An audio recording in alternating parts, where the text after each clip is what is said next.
Thanks for joining us.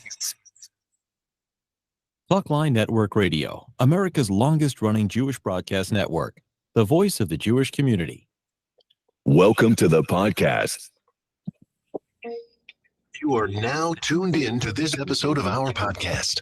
Today, we are going to interview some of the greatest and most influential minds in our field. And now, please welcome your host. You're listening to Talkline with Zev Brenner, America's premier Jewish broadcast on the air since 1981. And we're back. It's always great to have Rabbi Daniel J. Glatstein with us. He is a Rav and founder of Machon Maggid Harakiah in Cedarhurst, New York.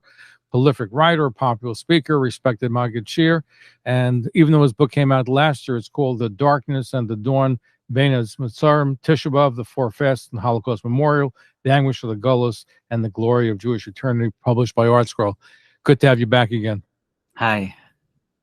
So the question that people are raising this year in advance of Tisha B'Av, in light of October 7th, what happened at Simchas Torah, should there be a kinot, should there be a eulogy that's said in shul on Tisha B'Av to commemorate the tragedy of October 7th?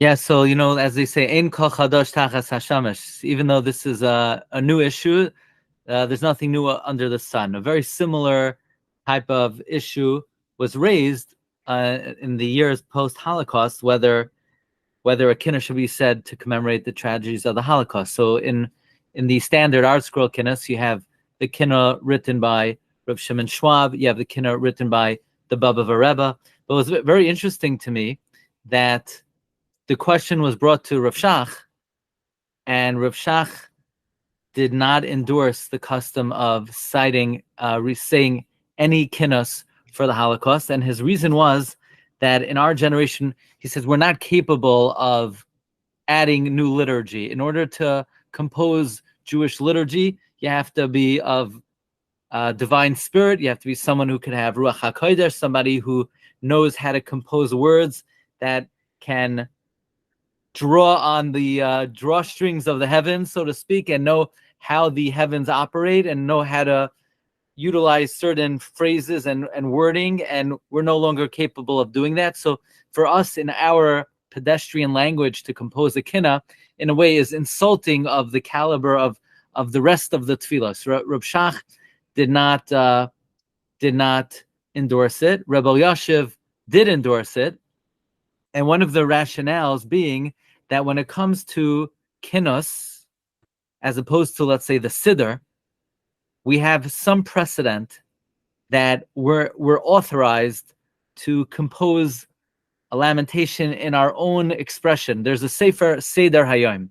The Seder Hayom was written by Rav Moshe ben Machir. Rav Moshe ben Machir was a student of the Arizal. He's actually, many don't know, he wrote the tefillah that every Jew says when they wake up in the morning. Moida ani lefanecha melech chai v'kayim. That was written by Rav Moshe ben Machir, the author of Seder Hayom.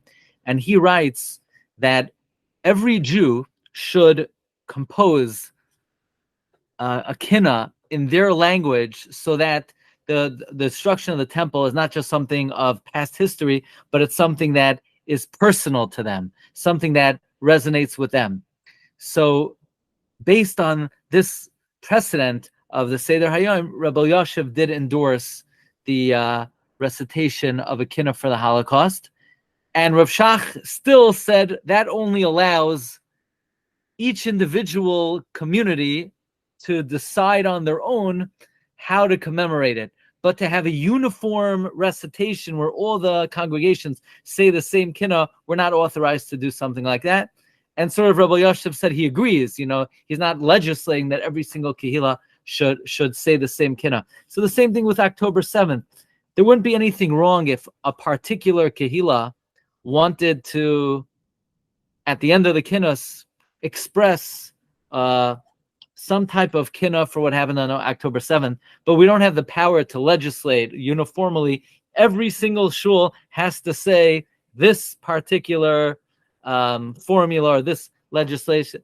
In other words, every kehillah should decide on their own how best to commemorate it, but it certainly is appropriate to mourn for that tragedy as well. Because Tisha B'Av is a day we mourn for all tragedies that befell the Jewish people since we were exiled from the land. Yeah. And even that is also a very interesting topic, because there are some tragedies that are conspicuously absent from the kinot. For example, the Chmielnicki pogrom of 1648-1649, where Rav Soloveitchik, in his commentary of the kinot, he wonders, he says he doesn't know why we don't commemorate that kinot. And I, in the book, The Darkness and the Dawn, I believe, in a chapter entitled "Is the Korban the Source of All Suffering?" I bring a very interesting approach to answer this question of Rav Soloveitchik, of why we don't commemorate the Chmielnicki pogroms on Tisha B'Av, based on a tshuva from Rav Moshe Feinstein, where Rav Moshe wonders that why is there no fast day for the Holocaust? Why don't we have a fast day for the Holocaust? And Rav Moshe says, well, we do, Tisha B'Av. So Rav Moshe says, so why isn't there, why don't we mention the Chmielnicki pogroms? So he says something very interesting. There's actually a day on our calendar that we commemorate the Chmielnicki pogroms, Chaf Sivan. Chaf Sivan. Now, it's not widely observed. You're not going to meet, when you go to shul on a regular Monday or Thursday, you're not going to meet a guy, he looks very hungry. Hey, why are you fasting? Well, today's Chaf Sivan. We're commemorating the Chmielnicki pogrom. But it is brought in the commentaries on the Shulchan Aruch. So it's interesting. The Holocaust is commemorated on Tisha B'Av, and the Chmielnicki pogrom has its own day.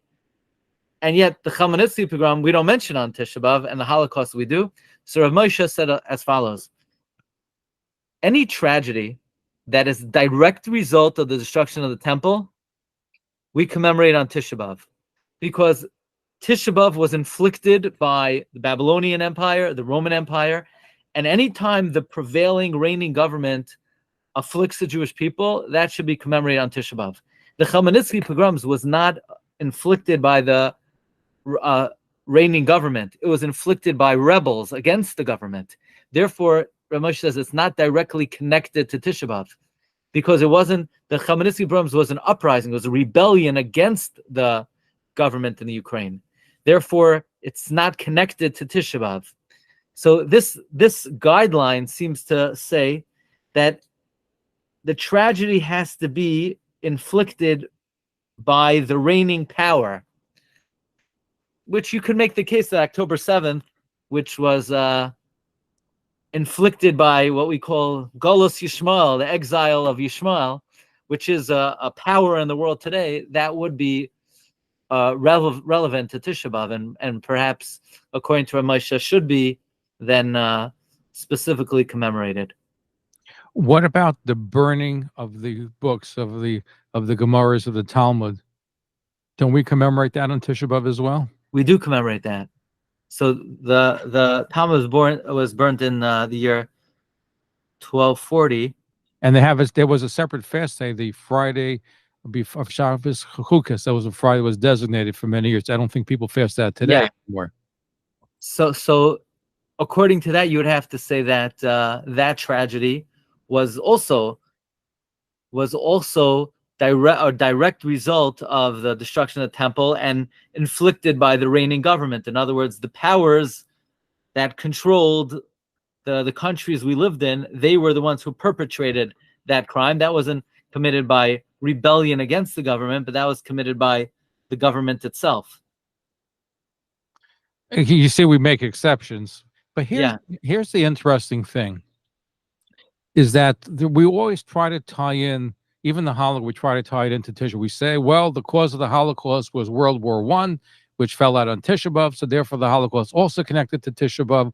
So we try to find a connection to Tisha B'Av for a lot of the tragedies we talk about.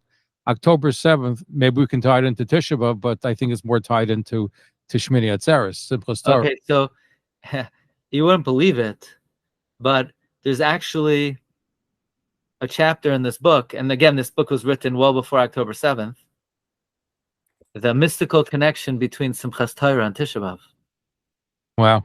And I want to share with you just briefly, we have 2 9-day periods of the year. We have the 9 days culminating with Tisha B'Av, and we have the 9 days of happiness culminating with Simchas Torah. they're sort of parallels.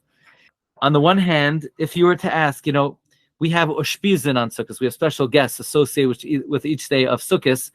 Who's the guest associated with Shmini Atzeres? There's an idea that Shmini Atzeres, we read the Haftarah about Shloimeh HaMelech. It's Shloimeh because the first guests are Avraham, Yitzchak, Yaakov, Moshe, Aaron, Yosef, and David. So the 8th day and the 9th day is Shloimeh.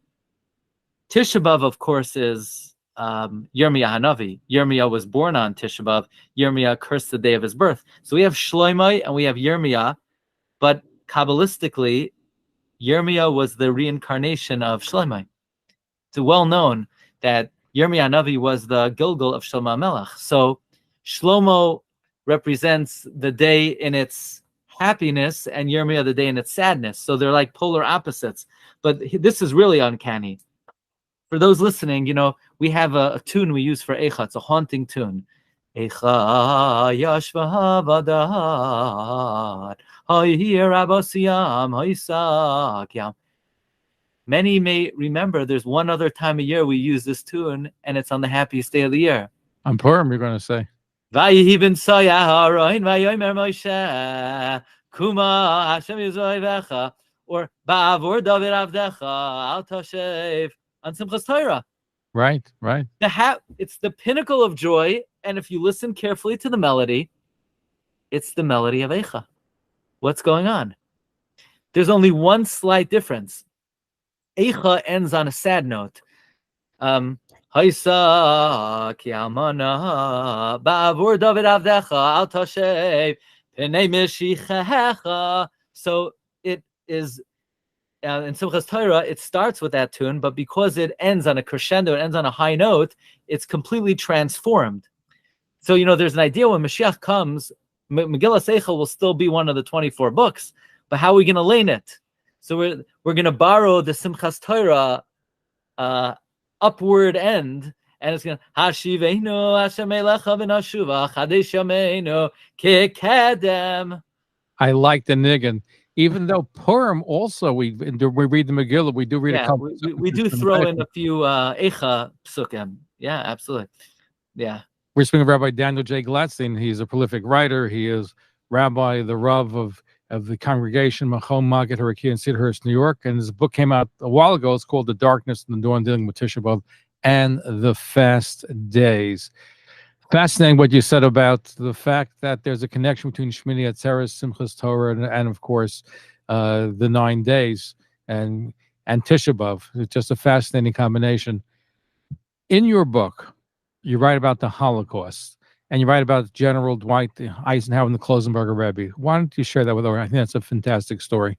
Yeah, that's an account that we're very proud of. That our grandfather, Rabbi Mordechai Leib Glatstein, who was a survivor of all the dark places, Dachau, Radom, and Auschwitz. By the way, in Auschwitz, he saw the Mufti from Jerusalem. My grandfather saw Eichmann invite the Mufti from Jerusalem to Auschwitz.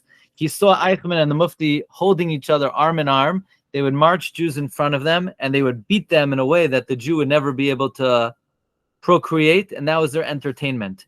So, people questioned, did the Arabs have any role in the Holocaust? Of course they did.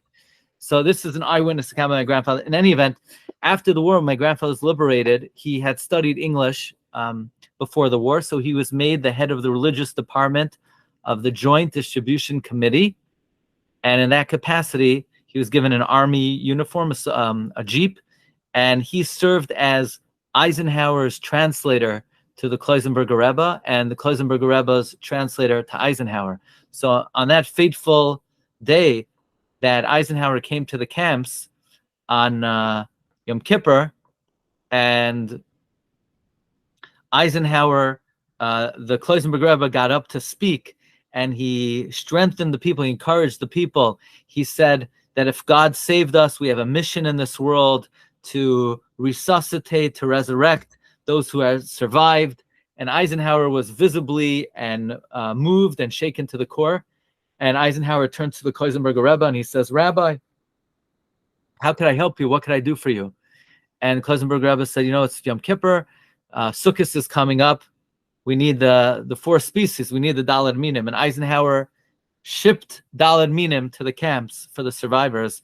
that arrived at my grandfather's desk, and I have pictures of my grandfather distributing these daled minim to the survivors and after the Holocaust. So amazing story. And the Klausenberg Rebbe certainly, I think, was a great figure in helping to rebuild Yiddishkeit, and dynamic individual. And, you know, he shared the angst of what people went through the Holocaust, and still you have to have faith in God. And also the life of the Klausenberg Rebbe is very revealing and very telling, because before the war, he had a different attitude toward Eretz Yisrael. But because of his experiences, he changed his mindset toward Eretz Yisrael. And not only did he become very open to settling the land and rebuilding Yiddishkeit in Eretz Yisrael, but he engaged some of the early founders of the state, and he was willing to work together with them, work with them to try to help bring traditional Judaism back to the land. In fact, you know, this is one of the most important insights to me on the kinot. You know, we say about 45 kinot on Tisha B'Av, and if you study the last 10 kinot, they're really not kinot at all. They're not. Kinot is something that laments tragedy and destruction. The last 10 kinot that all begin with the word Sion are not lamenting tragedy. They're extolling the virtues and the grandeur of the land of Israel. So what are these doing here? Why are these kinot? How are these kinot? What are the last 10 kinot doing? And I believe that these are very important, because one of the most fatal errors that the Jewish people made that caused Tisha B'Av is our apathy toward Eretz Yisrael. When the Meraglim came back with their bad report, we cried and we showed that we have a disconnect between the people and the land. And the way to rectify that is to stir within ourselves a longing and a yearning and an appreciation for Eretz Yisrael. So the last 10 kinot are the objective of the first 35 kinot. We first mourn our error, and then the last 10 is rectifying that. How do we rectify our mistake? By changing our attitude toward Eretz Yisrael, by extolling its virtues, by praising it, by singing about the beauty and the grandeur of Eretz Yisrael. And what's very beautiful to me is that when the Klausenberg Rebbe came to Eretz Yisrael for the first time after the war, he was on the plane, he was reciting these 10 kinot, the Tzion kinot, extolling the virtues of Eretz Yisrael. And that wasn't his attitude before the war. And this was a change of heart that he had.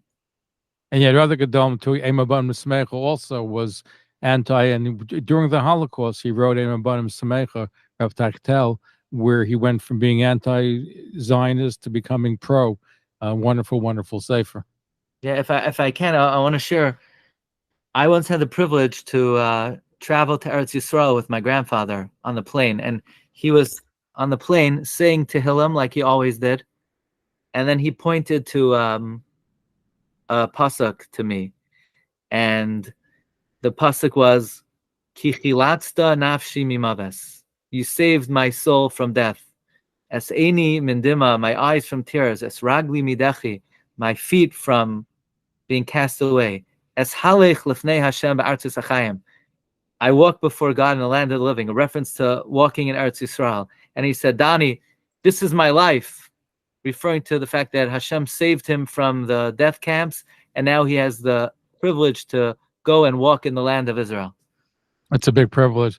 But let me ask you this question. The reason why we have a Tisha B'Av, why we're exiled from the land, is because we had sinners and we hated each other. We fought with each other. Unlike the first base of Mikdash, we were brought back. We didn't keep Shemitah. We hate each other. Shouldn't be incorporated into Tisha B'Av a means of maybe some kinot or something as far as extolling ahavas or loving one another? Why don't we incorporate that? We don't even greet people on Tisha B'Av. Yeah. So that's a good question. So if I'll give you an analogy, you know, in the world of technology, if you have a problem with your computer, you know, you turn it on and just everything's haywire. What do you do when you don't know what to do with a computer?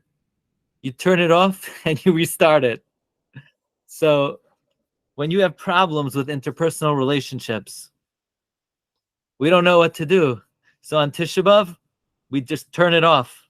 We don't look at each other. We don't say anything. We like restart, we turn it off, and we basically looking for a reset of our whole relationship. In the Haftarah of I believe Shabbos Chazon, we talk about how in the times of the Churban, people, it's not that they didn't greet each other, they gave each other fake greetings. They would say, "Oh, good morning, how you doing?" But we don't really mean how you're doing. We don't really care how the next guy is doing. So the Navi criticizes Jewish people that you greet your friend without any thought. So worse than not greeting someone is giving an empty greeting. So Tisha B'Av, we like stop everything. We put everything on hold. We don't even look at each other, and we try to give it a repeat. Try to give it a new start when Tisha B'Av is over. I like that answer, because we would think Tisha, we should be more friendly, but we have to reset button, and we have to reflect as to why we're in this position.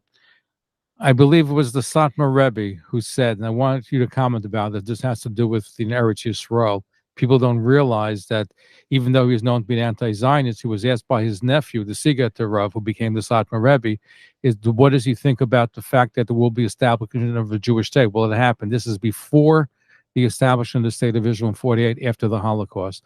And he said that depends who's in control of the land. He said, if it's the Arabs, that according to the Zohar, the Arabs, the Ishmaelim, will, as long as there's a chusum, don't hold out. In other words, because they have a bris meal, they have circumcision, even though it's flawed, it's not the way we do it. They have certain merits. Until their merits run out, and then we can't take it over. But he says, since the British are in control, therefore there will be a state of Israel. But if it be the Arabs, it would depend if their merits run out. I'd like you to reflect on that Zohar regarding Yishmael and also Israel and the land of Israel.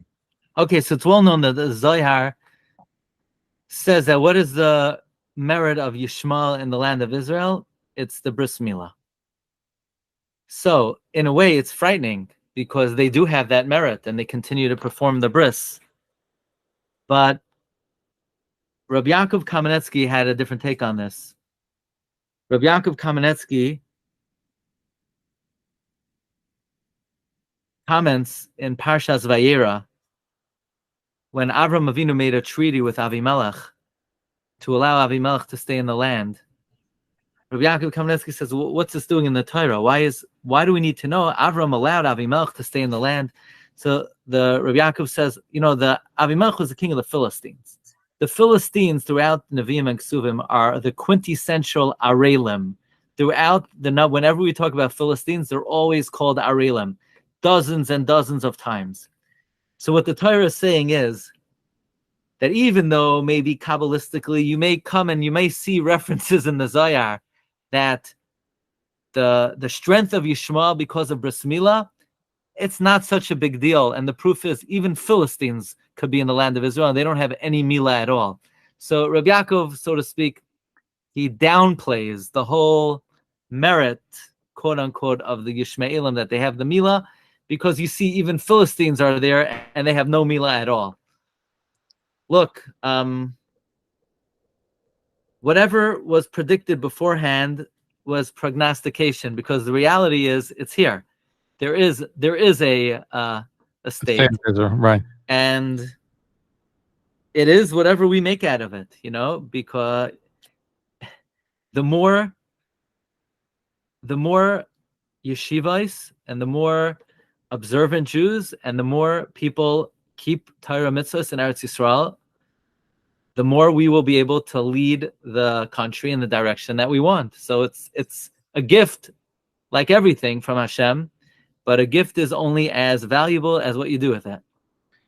Just getting back to the Pelishtim, Avram made a treaty with the Pelishtim; they wouldn't harm their descendants, and that's why that pasuk in the Torah is the Avim were in the land, and the Torah says the Kaftorim came from Kaftor, and they got rid of them. Yeah. And the reason being is because since Jews couldn't take it over directly, but once the Kaftorim came in and got rid of them, then Jews can have the land. God wanted. That's this week's Parsha. Exactly. No, I'm saying it came to mind when you were speaking. Yeah. So that's another way of looking at it with the Pelishtim, is that there was a convent between Avram and the Pelishtim. Yeah, very good. But certainly we live in, the truth is we have an Eretz Yisrael, and we certainly believe that HaKadosh Baruch Hu wanted this state of Israel to come into being, came after the ash of the Holocaust, similarly after Egypt. We had millions of Jews died in Egypt, millions of Jews died in the Holocaust. We have the state of Israel. We've seen lots of miracles, and hopefully with this Tisha B'Av, we'll see lots of miracles. In fact, there's a story that you and I spoke off the air about Rabbi Shai Schechter, talks about Rabbi Herschel Schechter, Shlita, from his university, regarding studying about Tisha B'Av, and share with our audience what he said. Yeah, from what I understand, Rav Schechter has a difficult time studying the laws of Tisha B'Av because of his deep belief that Mashiach will come and these laws will be obsolete. So, I mean, I've had the zchus to meet Rav Schechter. I once even hosted him in my sukkah because I live in Rabbi Shai Schechter's neighborhood. And I will say that after he spoke in my sukkah, I have never seen anyone say Birchas Hamazon with as much kavanah as I saw with my own eyes. So he's someone who is very full of great Yer Shemayim, and we should all aspire to that type of awaiting the coming of Mashiach, as my grandfather did. You know, my grandfather, even in the death camps, he believed be'amunah shalema that Mashiach was going to come that day, and his whole life he never diverted his attention from awaiting the coming of Mashiach. You know, he waited for Mashiach like if you would order something on Amazon and it says it's going to come Monday or Tuesday and the doorbell rings. He didn't await it like as a concept or an idea. He waited it as a reality. So, Be'ezus Hashem, we hope to see that reality very soon. Amen. And I think it's written right that the Shavasa B'Tammuz, which begins the 3-week period, will be beginning of Yontif. Tisha will be the end of Yontif, and the rest of the 9 days will be Chalamod, right? So we're looking for a very big holiday coming up. We're looking forward. We're all ready for it. Anyway, Rabbi Daniel J. Glatstein, thank you for joining us as usual. The book is called The Darkness and the Dawn. It deals with the 4 fast days, the Holocaust Memorial, Tisha B'Av. It's a fascinating read. I recommend it. What's your next book going to be about? The next book in Hebrew is about chinuch habanim, about raising children, and in English for Art Scroll, it's actually Tzipisa Yeshua, about the Chavetz Chaim's work about awaiting the coming of Mashiach. Which he always carried a suit with him when he went traveling, right? Getting ready for Mashiach. Yeah. Rabbi Glatstein, thank you for joining us. Okay. Thank you for having me. Easy fast. Thank you for tuning in to Talkline with Zev Brenner, America's premier Jewish broadcast, the pulse beat of the Jewish community. For continuous Jewish programs, TalklineNetwork.com, or our 24-hour-a-day listen line at 641-741-0389. For past shows, you can find us on iTunes, Spotify, Amazon, YouTube, Instagram, and all major podcast platforms, or jewishpodcast.org. Thanks for listening to the TalklineNetwork.com. Follow us on Facebook, Twitter, and Instagram. Terrific, very good. I enjoyed our session. Thank you very much. I just said that word today about the kaftar. Oh, very good. Yeah, because in the